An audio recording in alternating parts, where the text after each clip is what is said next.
प्रिय विद्यार्थियों, राजनीति विज्ञान की कक्षा में आप सभी का स्वागत है।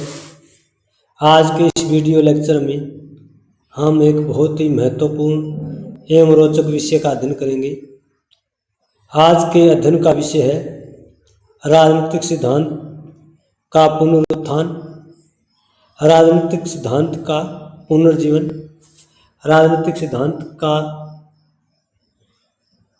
पुनरुत्थान क्या है, राजनीतिक सिद्धांत के पुनरुत्थान के क्या कारण हैं, राजनीतिक सिद्धांत के पुनरुत्थान के विषय में राजनीतिक चिंतकों का क्या मंथन है, क्या निष्कर्ष है। तो आइए हम डिस्कस करते हैं राजनीतिक सिद्धांत के पुनरुत्थान के बारे में। राजनीतिक सिद्धांत का पुनरुत्थान, पुनर्जीवन क्या है।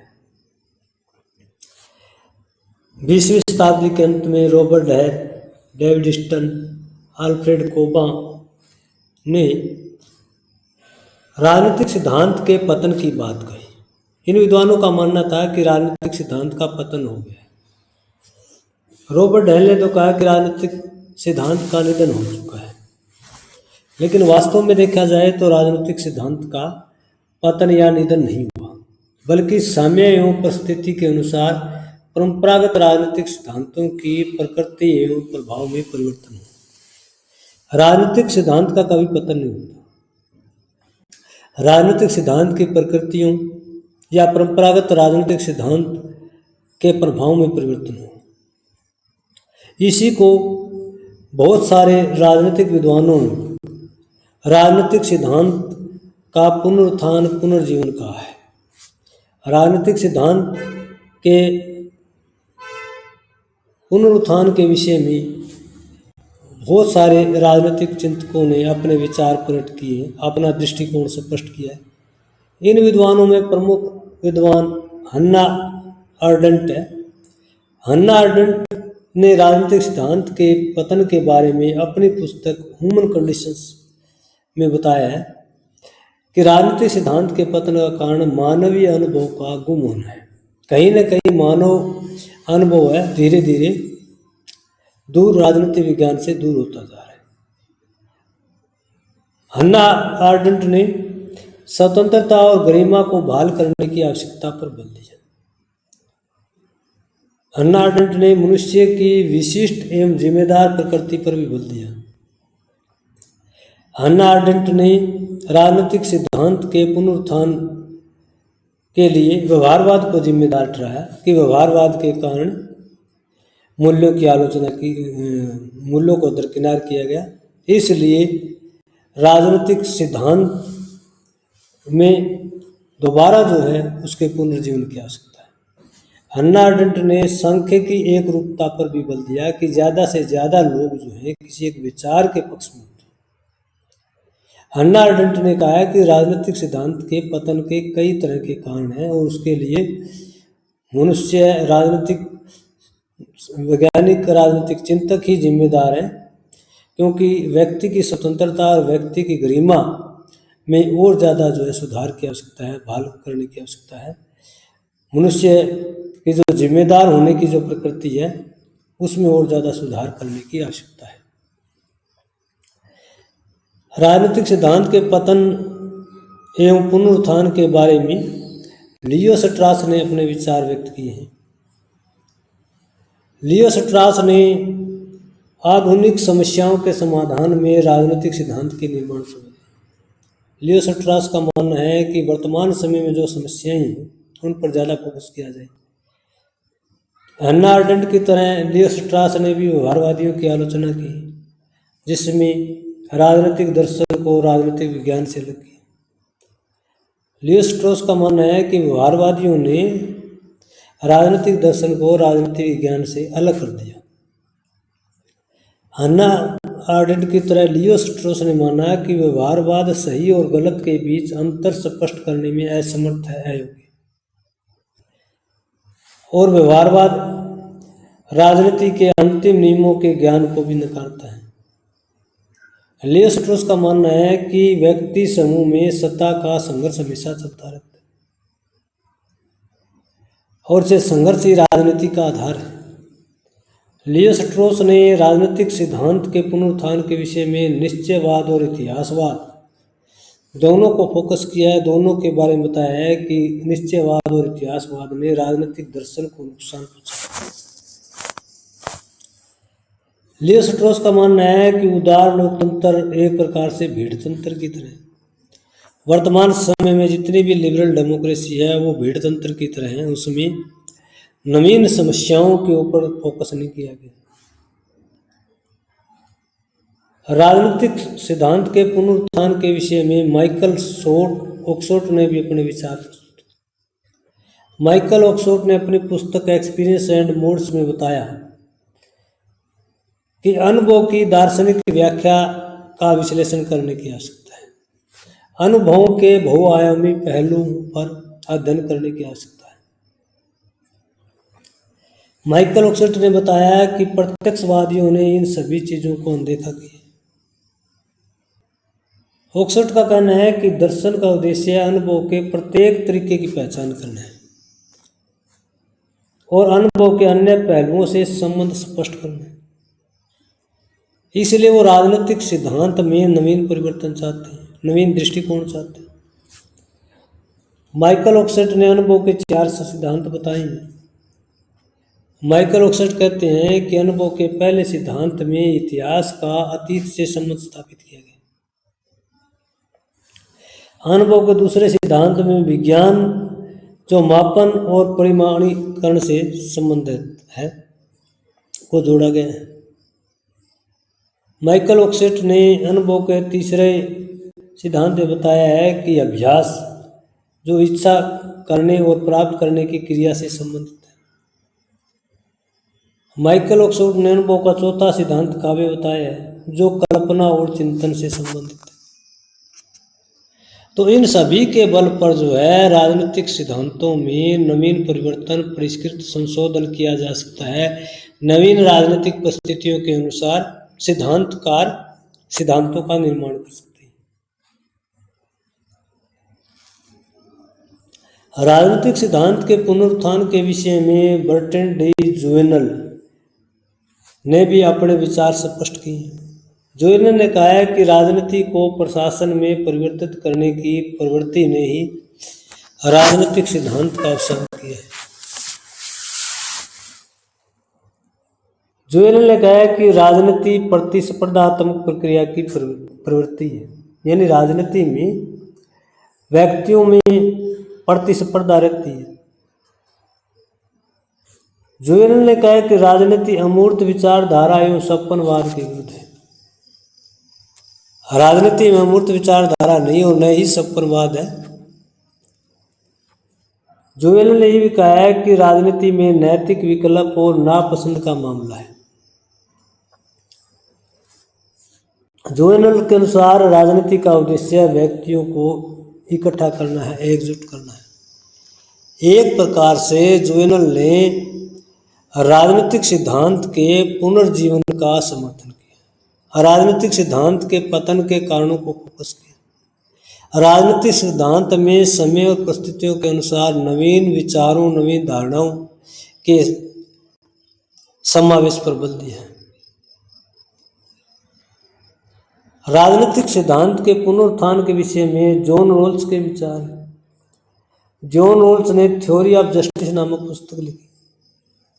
प्लेटो के न्याय सिद्धांत के बाद सबसे बड़ा योगदान न्याय के सिद्धांत में जॉन रोल्स का है। जॉन रोल्स ने न्याय के सिद्धांत को समृद्ध करने का प्रयास किया। जॉन रोल्स का मंत्र था कि सिद्धांत में दर्शन की भूमिका महत्वपूर्ण है और जिसे स्वीकार किया जाना चाहिए। सिद्धांत को केवल अनुभव पर स्थापित नहीं किया जा सकता, इसमें दर्शन की भी भूमिका है। राजनीतिक सिद्धांत के पुनरुत्थान के विषय में ईसा बर्लिन ने अपने विचार प्रकट किए। ईसा बर्लिन ने राजनीतिक सिद्धांत के पतन के कारण बताए।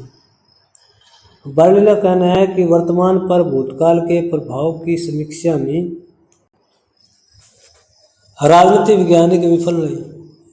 राजनीतिक वैज्ञानिकों ने कार्य कारण सिद्धांत को महत्व नहीं दिया।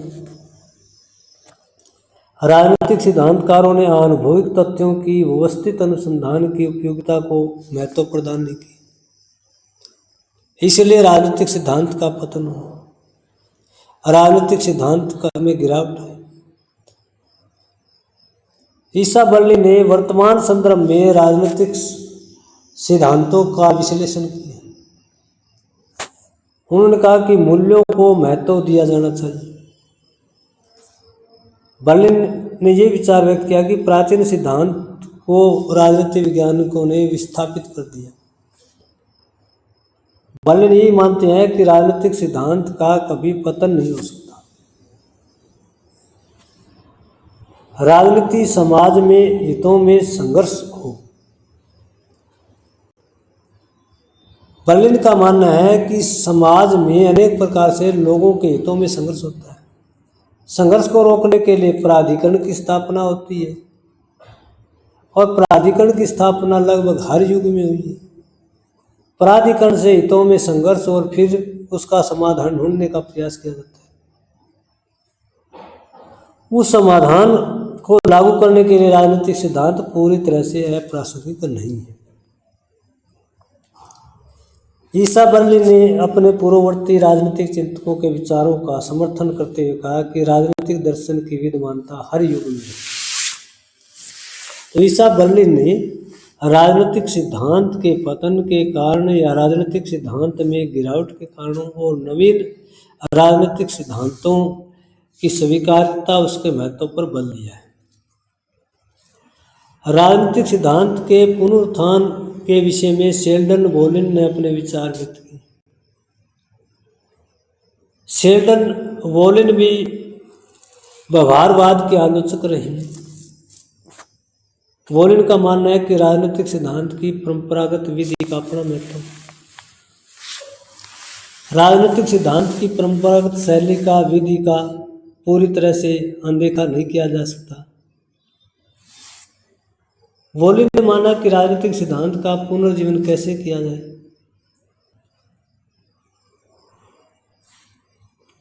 वोलिन ने कहा कि अतीत के राजनीतिक सिद्धांत का उपयोग वर्तमान की राजनीतिक समस्याओं को समझने में प्रयोग किया जा सकता है। वोलिन मानते हैं कि परंपरागत राजनीतिक सिद्धांतों और नवीन राजनीतिक सिद्धांतों में गैप है, उसको समाप्त किया जाए। परंपरागत राजनीतिक सिद्धांतों से प्रेरणा ग्रहण करके नवीन राजनीतिक सिद्धांतों में उसे अपनाया जाए। वर्तमान के राजनीतिक विज्ञान में कार्य प्रणाली पर अत्यधिक बल देने से आलोचनात्मक मानदंड को त्याग दिया गया। तो वोलिन मानते हैं कि कार्य प्रणाली पर ज्यादा बल देने से आलोचनात्मक मानदंड को त्याग दिया गया है। ये राजनीतिक सिद्धांत के पुनरुत्थान के विषय में शेल्डन वोलिन के विचार है। राजनीतिक सिद्धांत के पुनरुत्थान के विषय में जीन ब्लोंडेल ने भी अपने विचार व्यक्त किए। जीन ब्लोंडेल मानते हैं कि राजनीतिक सिद्धांत का कभी पतन नहीं हो सकता, ना निधन हो सकता। राजनीतिक सिद्धांत हमेशा जो है जारी रहते हैं। इसलिए ब्लोंडेल ने पहले प्राचीन परंपरा का समर्थन किया और फिर व्यवहारिक राजनीतिक सिद्धांत का समर्थन किया। जीन ब्लोंडेल मानते हैं कि राजनीतिक सिद्धांत में व्यवहारवाद का अपना योगदान है। व्यवहारपरक राजनीतिक सिद्धांत अपने मानकात्मक प्रतिरूप का विरोधी नहीं है।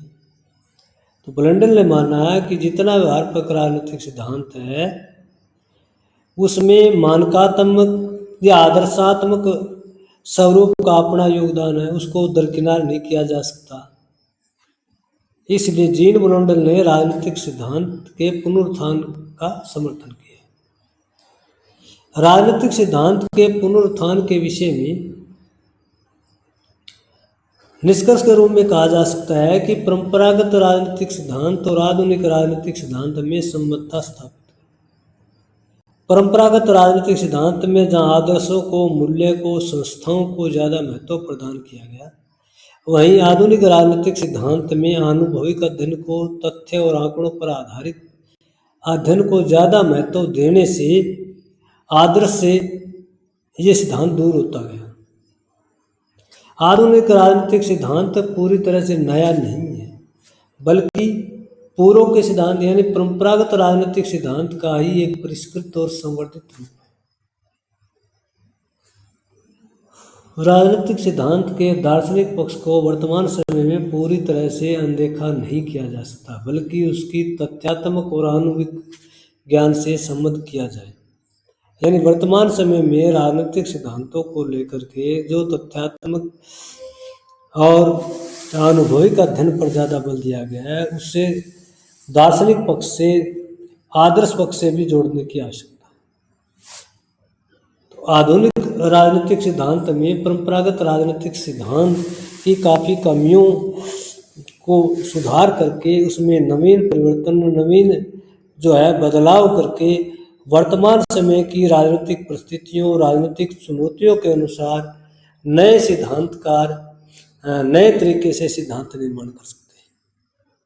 तो राजनीतिक सिद्धांत का पुनर्जीवन हुआ है, राजनीतिक सिद्धांत का पुनर्निर्माण हुआ है, राजनीतिक सिद्धांत का पतन नहीं हुआ है, बल्कि परंपरागत जो आदर्श शैली थी जिसमें मूल्यों पर ज़्यादा बल दिया गया था, उसमें सुधार करके नवीन दृष्टिकोण से राजनीतिक सिद्धांतों का निर्माण करने पर बल दिया गया है। इसी को राजनीतिक सिद्धांत का पुनर्जीवन या पुनरुत्थान कहा गया। राजनीतिक सिद्धांत के पुनरुत्थान से संबंधित आज का ये वीडियो लेक्चर आपको कैसे लगा, कमेंट करके जरूर बताइएगा। धन्यवाद।